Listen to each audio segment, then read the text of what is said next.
Earlier this year, it was reported that Jeff Bezos was the first person in history to be worth more than $200 billion and is currently the richest person on Earth. He makes an unbelievable $13 million per hour. But what if I told you someone in history was worth much more than Jeff Bezos? So much more, in fact, that their wealth is considered by many professionals to be inconceivable, incalculable, and so vast that nobody will ever reach it again. Today, we're going to discuss the wealth of Mansa Musa, King of Mali, the wealthiest man in history. We'll take a look at how he acquired his fortune and what exactly he spent all that money on. Let your mind drift back to 14th century Europe. The bubonic plague is sweeping across the land, decimating cities and killing 1/3 of the continent's population. War is rampant, leaving many dead. The streets are full of garbage and, well, actual feces. Frankly, it's a miserable time to be alive. But if you look a bit south to Africa, it's the exact opposite. The economy is booming.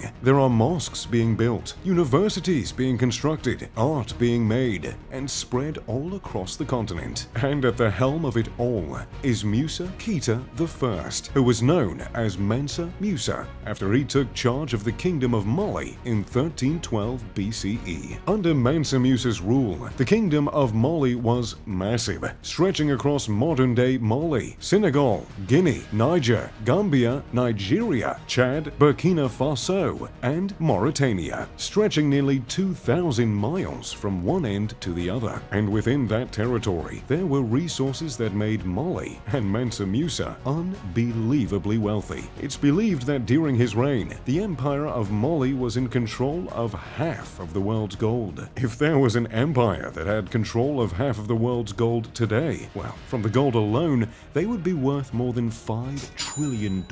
That's twice the GDP of the United Kingdom. But it wasn't just gold that Mansa Musa's empire was in control of. The Empire of Mali stretched from the Atlantic Ocean all the way to the Sahara Desert, covering rainforests, plains, and all the resources that could be found within them. Much of the fortune of Mali came from salt deposits and elephant ivory, which were big sources of profit at the time. When Mansa Musa took the throne, the kingdom was already wealthy, but he took things a step further, expanding the territory to include 24 cities, taking control of towns like Timbuktu, which allowed the kingdom to trade more freely. So, Mansa Musa was a fan of conquering, of earning more resources for himself and his country. But what exactly did he do with those resources? Frankly, he liked to spend them in ways that would put Marie Antoinette and Jeff Bezos to shame. To get a real understanding of how absurdly wealthy Mansa Musa really was, it's important to look at the most ostentatious display of his fortune during his reign: his pilgrimage to Mecca. Mansa Musa, like most of the people in Mali, was Muslim, and while many Muslims completed their pilgrimage to Mecca, no one in history has done it quite as luxuriously as Mansa Musa did. For starters, it wasn't just all Mansa Musa traveling through the desert on a camel, sweating in the sun.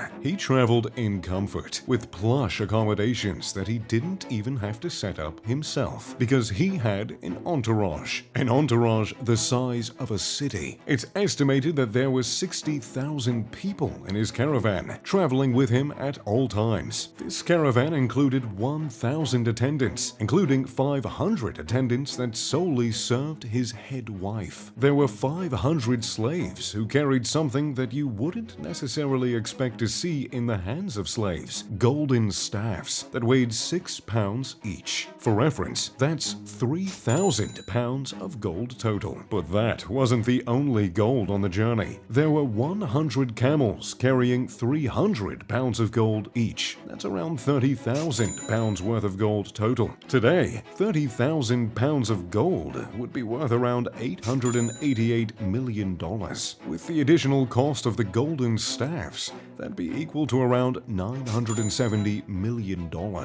just short of $1 billion, and all owned exclusively by Mansa Musa. When you add in the fact that he also owned many of the people in his caravan, including thousands of slaves and attendants, well, that just adds to his worth and the extravagant display of wealth that this journey really was. The female slaves wore brocade and Yemeni silk gowns, something very few people could afford, and far from the typical clothes you'd imagine slaves to be wearing. There were also hundreds more camels who carried silk, other textiles, and supplies for the group. Along the way to Mecca, the group stopped in foreign cities and went on shopping sprees, where they'd buy pounds of specialty foods, luxury clothing, and confectionery treats. When the majority of Europe was starving, Mansa Musa was blowing money like there was no tomorrow. And buying things wasn't the only way he blew money. He was known for giving money to the poor as he passed through towns, and often gave money to different organizations. And though, at first glance, it doesn't seem like spending your fortune in towns and giving away to the poor could cause any issues, but that wasn't exactly the case here. Mansa Musa left a trail of gold behind him everywhere he went, and when he arrived in Cairo, that gold had quite an impact. Mansa Musa intended to push through Cairo on his way to Mecca, but the Sultan, Al-Nasir, insisted that he stay and meet him. So, instead, Mansa Musa stayed in a palace in Cairo for 3 months, spending his fortune and lounging around, enjoying the spoils that come with being a king. But upon finally leaving Cairo, the economy took a huge hit due to his generosity and extreme wealth. The incomprehensible amount of gold he left behind actually depreciated the value of gold, which took Egypt 12 years to recover from. Can you imagine being so wealthy that simply spending your money as you please could cripple the economy of a mighty empire? I mean, there's rich,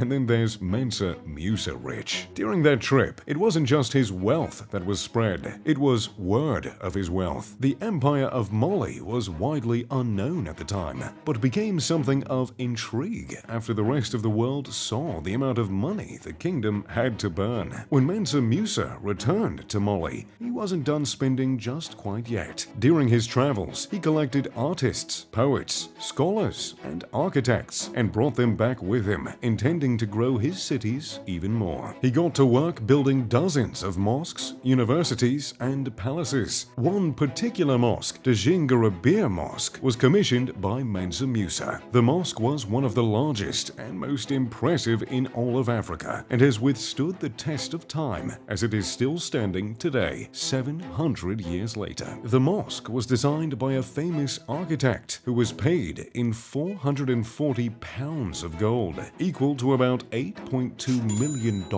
in today's money. The mosque has 3 inner courts, 2 minarets, and 25 rows of pillars that had enough prayer space for 2,000 people at a time. Then there were the universities, specifically Sankore University. Mansa Musa strongly believed in educating and advancing the citizens of his empire, so he commissioned Sankore University to facilitate just that. The university could house 25,000 people, which is more than Harvard University can house today. It contained one of the largest libraries in the world, rivaling the Library of Alexandria. It's believed to have contained somewhere between 400,000 and 700,000 manuscripts, though many scholars suggest there may have been up to 1 million. The scholars, artists, and scientists that Mansa Musa brought back from his trips worked with the university, creating a fairly modern schedule and structure. There were 4 levels of schooling, which were the equivalent of degrees today. Students would receive special turbans upon graduating from each level, and classes involved both secular and non-secular teachings. And though Mansa Musa spent a lot of his fortune on his community, he wasn't shy about spending a little bit on himself. Though his palace no longer stands, and there are no records detailing what exactly it looked like, we can take a look at palaces of nearby kingdoms to get an idea of what kind of extravagance his palace must have held. Most palaces weren't just one building. They could be the size of an entire city, with audience halls, courtyards, villas, secondary palace buildings for extended royal family members, apartments for officials, and the specific royal apartment. The area for the king and his wife often included bedrooms, dressing rooms, private audience chambers,